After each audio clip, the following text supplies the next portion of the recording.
Hola, buenos días amigos y amigas de Opiniones Actualidad. Aquí estamos otro día más, esta vez para hablar de la situación en Venezuela. No vamos a perder más tiempo porque este va a ser un vídeo largo, no sé si lo haré en una o dos partes, pero allá va el resumen de la situación de Venezuela. Vamos a empezar por el origen. Allá vamos. ¿Cómo no? Tenemos que empezar desde el principio, desde Hugo Chávez. ¿Cómo entró al poder y qué políticas hizo para el petróleo venezolano? Que es una de las claves de este embrollo.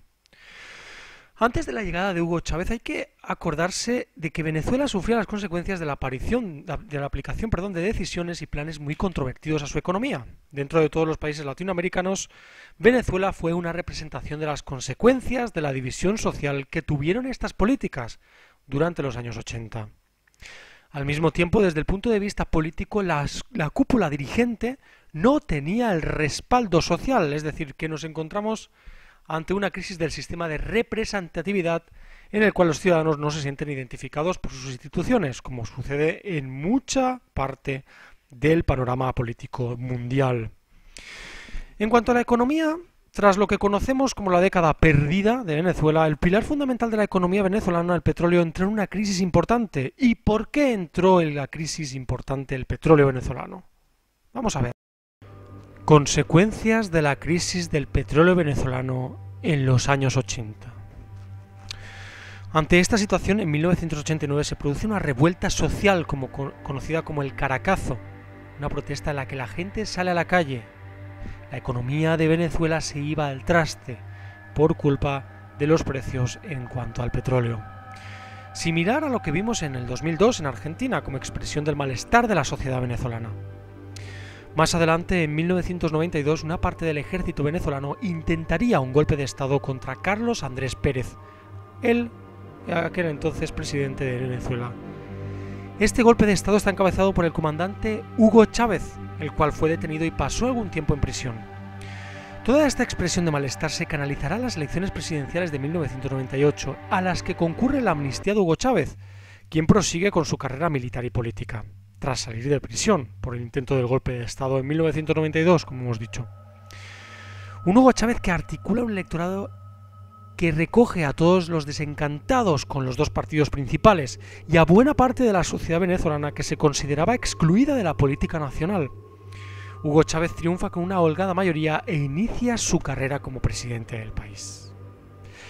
Hugo Chávez parte con un deseo de regeneración de la vida política y para ello elabora una constitución como primer paso en el año 1999.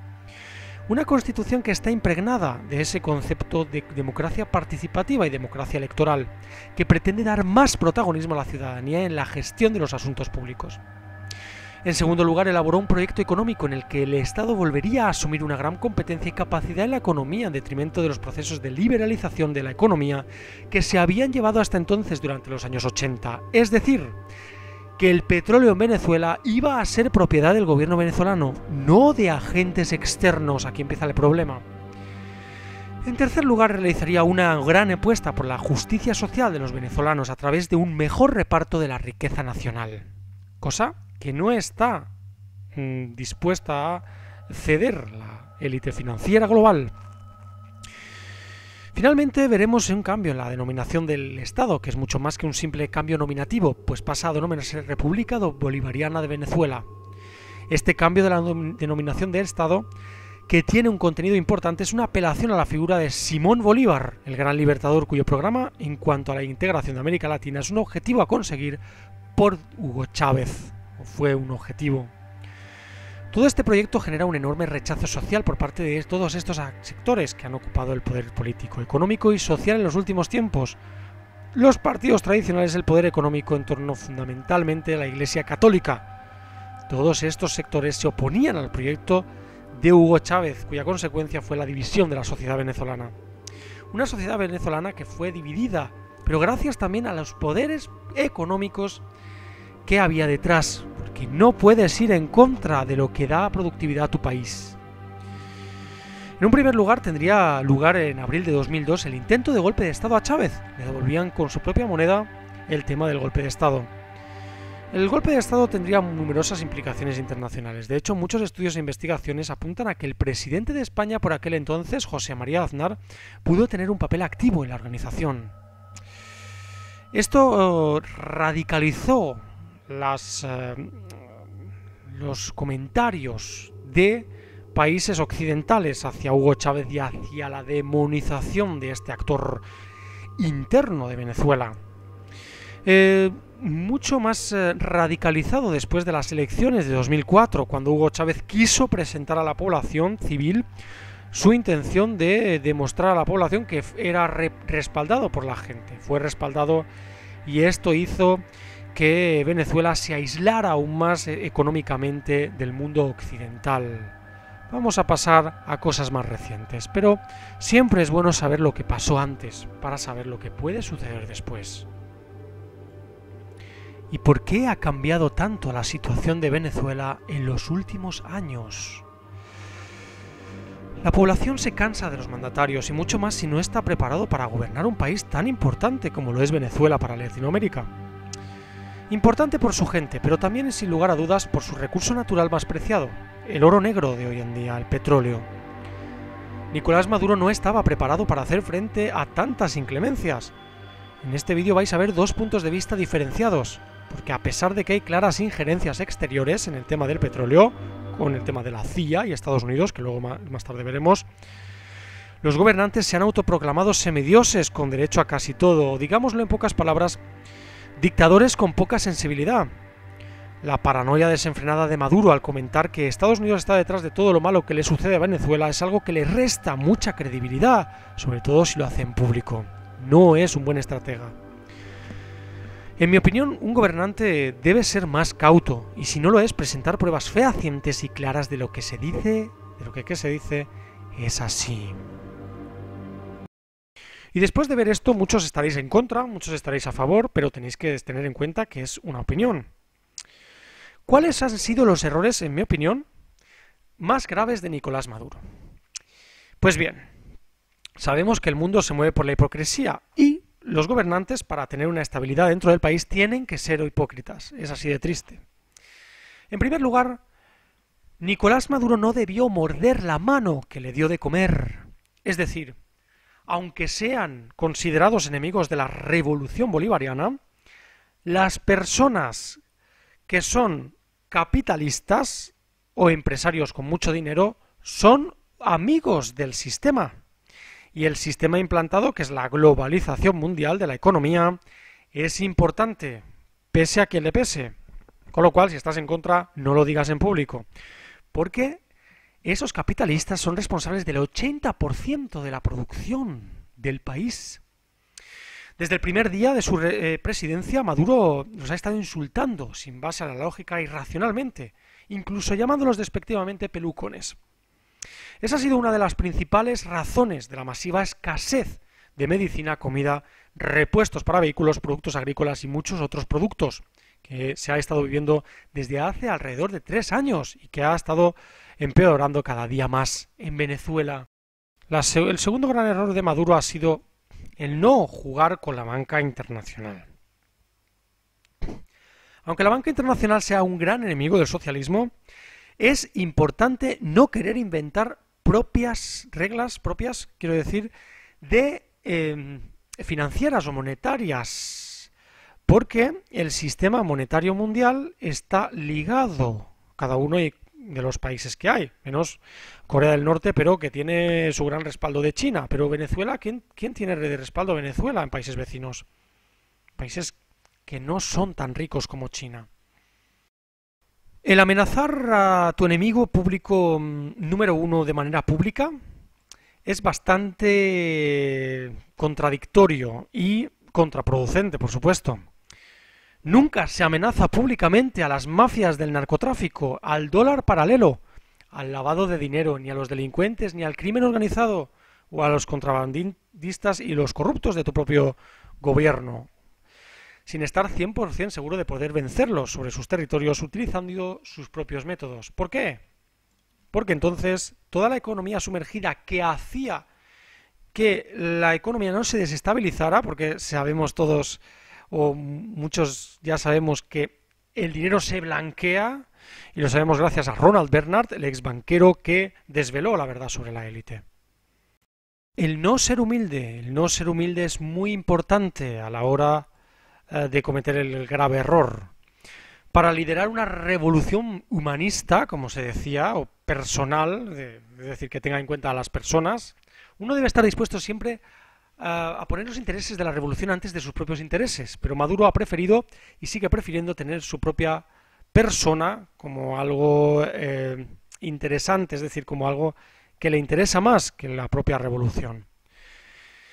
Maduro está más preocupado de salvaguardar su propio legado e imagen que ocuparse en primero del bienestar de la revolución. Si Maduro fuera de verdad humilde y real dentro de nuestra revolución, de la revolución venezolana, ya hubiera cedido su puesto a otros revolucionarios que tienen las capacidades necesarias para llevar la revolución hacia lo positivo en vez de hacia lo negativo, como él lo ha estado haciendo. Porque en estos momentos Maduro debería dar un paso atrás, pero para realzar la imagen de otra persona que sea un poco más cauta a la hora de realizar acciones.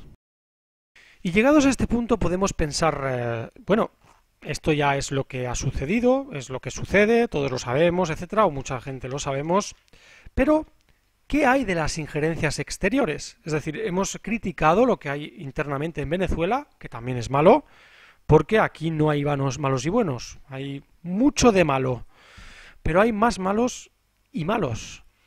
¿Por qué digo esto? Porque las injerencias exteriores son muy amplias. Vamos a ver este pequeño extracto de videoreportaje que hemos hecho para que os quede más claras las cosas. Vamos allá. La entrada de Estados Unidos en Venezuela.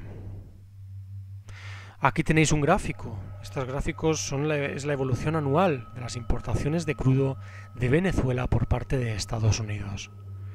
Como podemos ver, en los primeros años de Hugo Chávez hubo gran parte de Estados Unidos que aceptaba ese gran gobierno bolivariano de Hugo Chávez, para que veáis la hipocresía del mundo. ¿Por qué? ¿Por qué las importaciones a partir de 1995 subieron en Venezuela hacia Estados Unidos? Porque el precio era muy bajo y estaba liberalizado. El petróleo estaba liberalizado, es lo que quiere la élite financiera. Y las importaciones de crudo se han ido decayendo porque Arabia Saudí le vende un petróleo más barato a Estados Unidos estando mucho más lejos. Y entonces Venezuela lo que hizo fue nacionalizar su petróleo, haciendo que el petróleo sea bastante complicado para Estados Unidos desde Venezuela con el precio al que está. Vamos a comentar una noticia que salió en El País, periódico español, el 5 de febrero de 2017. Y dice así: Goldman Sachs, el banco que gobierna el mundo. Desde lo alto del cuartel general de Goldman Sachs, la vida abajo parece una maqueta. Los coches, las obras o la gente adquieren dimensiones liliputienses y el bullicio se queda mudo, como si toda fuera la simulación algo deficiente de una ciudad virtual. No hay un solo letrero dentro o fuera que indique que uno se halla ante la sede de ese famoso banco, en el número 200 de la calle Oeste, en el Bajo Manhattan. El vestíbulo es enorme y austero y las salas de pisos más altos son pulcras y sin excesos. O quizás sin más excesos que las imponentes vistas de la Estatua de la Libertad, del Empire State y de casi todo Nueva York. Donde acaba la calma empiezan las tripas de Goldman. En los pisos más bajos del edificio, 6 plantas de trading, correduría bursátil, en español, del tamaño de un campo de fútbol americano cada una de ellas, donde hileras de intermediarios de valores con triples pantallas dan las órdenes de comprar y vender, de mover dinero a ritmo de maquila. A diferencia del resto del edificio, la vestimenta allí es algo más informal y la gente más joven, 70% de la plantilla, son informales, visten de una manera más informal. El año que viene, en 2018, aproximadamente el 10% de ellos, los que tengan el balance anual más pobre, tendrán que dejar la empresa. Y eso que allí está lo mejor de lo mejor, según le gusta presumir al banco. Una tasa de aceptación de Goldman es del 3%, más baja que en Harvard.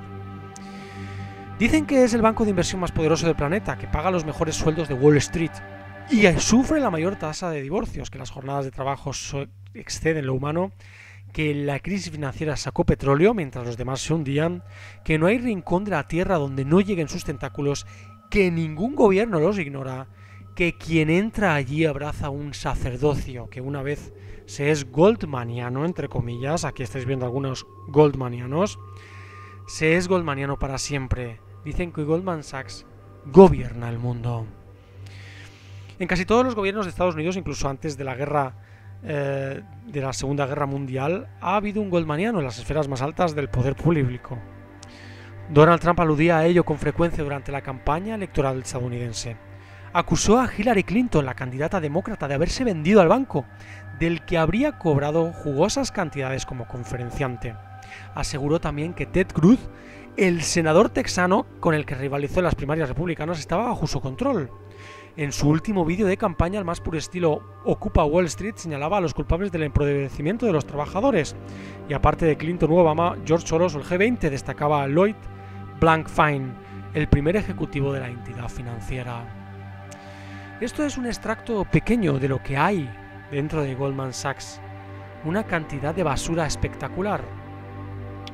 Pero vamos a volver a la noticia que nos daba. Después de haber visto el prólogo de Goldman Sachs compra bonos de la petrolera estatal venezolana PDVSA, que está en contra de Nicolás Maduro de la Revolución Bolivariana, con un descuento del 69% el 30 de mayo de 2017. Aquí lo habíamos dejado antes del inciso.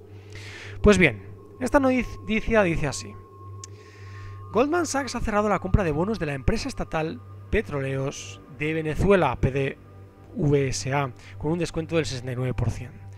La firma estadounidense acordó pagar al Banco Central de ese país 865 millones de dólares, 31 céntimos por dólar, por la adquisición efectiva de títulos emitidos en 2014 con vencimiento en 2022 por un valor de 2.800 millones. La operación adelantada este domingo por el Wall Street Journal ha provocado la inmediata reacción de la oposición, empezando por el líder de la Mesa de Unidad Democrática, Enrique Capriles, quien ha exigido explicaciones al gobierno de Nicolás Maduro por la venta. Muy grave, dice Enrique Capriles. Venezuela, país productor de crudo cuya economía depende exclusivamente del valor de petróleo, se encuentra inmersa en una gravísima crisis institucional, a la que se suman una dramática falta de liquidez y una marcada tendencia hiperinflacionista.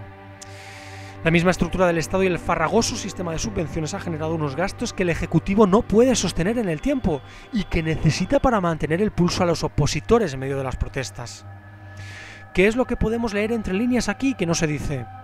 Que Estados Unidos, con la compra de bonos de la empresa estatal de petróleos, presiona indirectamente a Venezuela para que se haga caso a Mercosur y a esa gran cantidad de personas de la élite financiera que están luchando porque en Venezuela se produzca el cambio de gobierno. Bueno, pues aquí tenemos un poco de lo que hay, ¿no?, en el panorama petrolífero de Venezuela, que es lo que realmente está llamando a la crisis en Venezuela. La crisis institucional viene por el petróleo también, porque no hay dinero al nacionalizar el petróleo. Cuando ya se empieza a liberalizar un poco y tú vendes bonos de la petrolífera a Estados Unidos, es decir, liberalizar la economía, te puede ir mejor. Es un chantaje que se hace en la globalización. Cuando la economía está globalizada y tú intentas nacionalizar algo, te hacen un chantaje para que lo liberalices y pueda ser beneficioso para países tan poderosos como Estados Unidos. Pero bien, en este contexto, como hemos visto, el gobierno venezolano busca liquidez a través de la principal petrolera. PDVSA ha estado ya en el pasado al borde de la quiebra. En 2016 la empresa lanzó un aviso a los tenedores de bonos para que aceptaran el canje de la deuda. En caso contrario, advirtió, su capacidad para hacer frente a sus pagos se vería perjudicada y no podían dejar a la petrolera caer porque caía el país. La petrolera es uno de los mayores exportadores mundial de crudo y también uno de los mayores titulares de reservas. Con lo cual, aquí estáis viendo cómo el petróleo de Venezuela es interesantísimo para Estados Unidos. Estados Unidos es el primer destino de las exportaciones petroleras de Venezuela. Estados Unidos importa, es decir, recoge o compra petróleo a diferentes sitios, como estáis viendo en el gráfico ahora mismo. Pero Venezuela vende y al que más vende es a Estados Unidos, con muchísimos barriles, 741.000 barriles al día de crudo a Washington. Pero vamos a ver otro modelo interesante que nos hemos encontrado investigando un poco sobre el tema del petróleo hacia Estados Unidos. Vamos a verlo. Con todo lo que sabemos, ¿quiere Estados Unidos intervenir en Venezuela?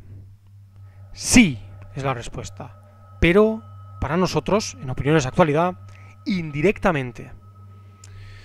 Primero vemos un origen. En 1978, fuente Wikileaks. Tenéis el enlace en la descripción. Y lo que estáis viendo ahora mismo es importantísimo, porque es el extracto que sacó Wikileaks de los documentos que han sido desclasificados de la CIA en Estados Unidos. Y dice así: nuestro interés fundamental en Venezuela es que Venezuela continúe el incremento de llevar o proveer de petróleo a Estados Unidos, o una porción importante del petróleo a Estados Unidos, importaciones, y que continúe con un moderado y responsable precio del petróleo en la OPEC, que es la organización que regula los precios del petróleo. Está claro que si Maduro o Hugo Chávez intentaron nacionalizar de manera drástica estas petroleras, Estados Unidos se pondría en contacto con ellos a través de protestas. Es lo que está sucediendo ahora, parece ser. Y ahora damos un salto de 1978 a la actualidad. A la crisis económica y de abastecimiento que sufre Venezuela se suman los enfrentamientos entre las fuerzas del orden y la oposición. El lunes 10 de abril de 2017 la policía disolvió por quinta ocasión en los últimos 10 días una manifestación contra el Tribunal Supremo de Justicia. Los manifestantes fueron reprimidos con gases lacrimógenos. Y aquí vemos un importante suceso. No es casualidad que hayamos hablado del 10 de abril de 2017. El subdirector del think tank alemán Fundación Ciencia y Política SWP, Günther Mayhold, desestimó que el Comando Sur de Estados Unidos contemple siquiera esa opción, la opción de intervenir militarmente en Venezuela. Hace unos días el almirante Curtis, jefe del Comando Sur estadounidense, manifestó su preocupación sobre la situación en Venezuela y dijo que podría exigir una respuesta regional en concertación con la OEA. El Comando Sur es responsable de toda la cooperación y seguridad del Departamento de Defensas en Latinoamérica y el Caribe. Günther Mayhold dice: hasta el momento carecemos de un planteamiento conceptual de la política exterior del gobierno de Donald Trump. Estamos interpretando cada acción con un cambio de rumbo, pero no hay claridad en lo que aspira a alcanzar este gobierno. La acción en Siria refleja la necesidad de Trump de presentarse ante los norteamericanos como un líder militar y, de paso, distraer la atención de los pocos avances que ha tenido en su política interna y externa. No creo que haya superado la tendencia aislacionista de este gobierno. Muchos de los que lo rodean tratan de llamar la atención del presidente planteando peligros inminentes y aumentar su interés por asuntos internacionales. El presidente Nicolás Maduro de Venezuela y Evo Morales de Bolivia denunciaron las amenazas de intervención militar en Venezuela por parte del Comando Sur de Estados Unidos, cosa que no va a suceder, siempre se quedan amenazas y poco más. Siempre es el mismo argumento cuando el Comando Sur aparece. El mensaje es que esta región debe ser inestable, podría convertirse en un área de presencia del Estado Islámico, un argumento bastante trillado que se escuchó cuando vaticinaron que el grupo yihadista surgiría en la zona limítrofe entre Paraguay, Uruguay y Argentina, y que luego en la frontera entre México y Estados Unidos. Curioso, ¿cómo lo pueden saber? Pero vamos más allá en el tema. Y ahora vamos a dejar que nosotros mismos aparezcamos en pantalla para deciros una pregunta más y deciros nuestra opinión para que vosotros penséis la vuestra. ¿Cuál es la pregunta que nos viene a nosotros ahora mismo a la cabeza? Y es la siguiente: ¿puede un agravamiento de la situación en la frontera con Colombia, entre Colombia y Venezuela, generar una mayor presión, incluso una intervención por parte de Estados Unidos? Tras la experiencia del pasado, concretamente durante la participación en el fallido golpe contra Chávez, Estados Unidos participó con José María Aznar y Tony Blair de Reino Unido en el fallido golpe de Estado contra Chávez, porque el petróleo estaba subiendo de precio, se nacionalizó. Fue la misma fecha en la que Estados Unidos, Reino Unido y España entraron en Irak. No creo que Estados Unidos quiera convertirse en un país que vaya a hacer esto muy habitualmente, sobre todo cuando su economía aún está flojeando. Por otro lado, la intermediación del Vaticano y de UNASUR ha sido poco exitosa por la ofensiva del gobierno de Maduro de aplazar las elecciones y de llevar a un mando único el poder legislativo, ejecutivo y judicial, cosa que es una dictadura. Todo esto habla de que estamos ante un gobierno que está dispuesto a mantenerse en el poder a toda costa, que también es un problema. No hay malos y buenos, hay más malos y malos. Cuidado. Luego otra pregunta, vamos a hacernos preguntas. ¿Preocupa a Estados Unidos la creciente presencia en Latinoamérica de China, Rusia e Irán? Porque esto también tiene que ver con Latinoamérica. Latinoamérica es un bien preciado. No sé quién me lo ha dicho con un comentario muy acertado en uno de los vídeos, pero tiene razón. La presencia internacional de Venezuela está en declive. La tradición de hacer política exterior sobre la base del petróleo ya no le funciona. Los amigos externos de la década pasada, como Irán, se han vuelto más escasos. El único país que mantiene un compromiso fuerte es China, pero con un instrumento que los venezolanos han criticado, ofreciendo créditos bancarios, créditos en bonos, a cambio de derechos para explotar yacimientos petroleros en el futuro. Por supuesto, China se quiere cular en salud. El problema es que la reforma del modelo chavista, del modelo bolivariano, es necesaria en Venezuela para cambiar la situación. No tiene por qué ser una persona totalmente diferente, porque es lo que va a suceder. En los países, cuando van mal las cosas, vamos a los extremos y eso también es complicado de digerir. Y luego vamos a hacernos la última pregunta. ¿Descartamos cualquier tipo de intervención en Venezuela por parte de Estados Unidos? ¿Militar? ¿Directa? Sí, podemos descartarla porque no beneficia a Estados Unidos. Y más cuando el país ya es inestable de por sí.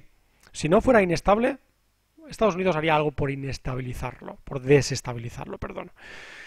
Las consecuencias de esta aventura militar de Estados Unidos serían tan profundas e incontrolables que no creo que haya posibilidades para que eso suceda en este momento. Los años pasados Venezuela no ha sido una piedra en el zapato de Estados Unidos, porque le vendía ese petróleo barato, porque las relaciones en cuanto al petróleo se manejaron constantemente a pesar de toda la confrontación entre ideologías. Se está usando las refinerías en territorio estadounidense para la producción de gasolina. Hay un modelo de convivencia económica con un cierto nivel de confrontación política, pero no creo que estemos ante un escenario de que esto vaya a escalar hasta el estallido de un conflicto militar. Vamos ahora a pasar al resumen del vídeo en general, porque ha sido bastante largo, perdonad por la extensión. Bueno, me tenéis que perdonar por la extensión del vídeo, se va a alargar a 30 minutos, pero así lo hacemos en una parte y vais viéndolo por partes, si no queréis verlo todo seguido. El resumen de la situación es la siguiente. En Venezuela hay una persona, líder, entre comillas, que se llama Nicolás Maduro, que ha hecho cosas que no debía, y esas cosas, esos errores han sido aprovechados por injerencias exteriores para radicalizar el mensaje de protesta hacia ese gobierno. En gran parte ha sido buscado por Nicolás Maduro, que podría haber sido más hipócrita, entre comillas, y también podría haber sido más cauto a la hora de realizar acciones como las ha realizado, porque ahora puede que sea demasiado tarde. Pero las injerencias exteriores también las hemos visto, como a partir de 1978 la CIA se empieza a interesar por Venezuela y ese petróleo querido en Estados Unidos de manera barata para realizar el negocio del siglo. Porque Estados Unidos, recordemos, también es el productor de petróleo número 1 del mundo. Con lo cual tenemos esta escena. La escena de que Estados Unidos, por un lado, compra el petróleo más barato del mercado y por otro lo vende y es el más caro. ¿Qué tenemos aquí? Errores en la forma de organizar gobierno, es decir, no es un líder Maduro. Con Chávez sí que parecía que el liderazgo de Chávez sería incontestable. Y segundo, los errores que hicieron que los agentes externos pudieran realizar esa basurilla entre lo que es los que protestan, es decir, aumentar drásticamente esas protestas por los errores de Maduro, porque con Chávez no se produjo. Ya vemos el golpe de estado fallido y cómo después de muchos años no sucedió nada. Hasta aquí el vídeo de hoy, espero que os haya gustado, sé que habrá gente que estará de acuerdo, habrá gente que no estará de acuerdo, pero para eso este canal se llama Opiniones de Actualidad. Muchas gracias a todos por la paciencia, por estos 30 minutos de vídeo, esto es excepcional porque es un tema muy delicado y muy importante a día de hoy. Muchas gracias, sabéis, podéis darle al like, suscribiros, también podéis comentaros vuestras teorías y opiniones o cualquier pregunta que tengáis sobre el canal en los comentarios y por supuesto visitar Facebook, Twitter y WordPress para más novedades y cualquier duda que tengáis sobre el canal. Muchas gracias y hasta la siguiente, amigos. Hasta luego.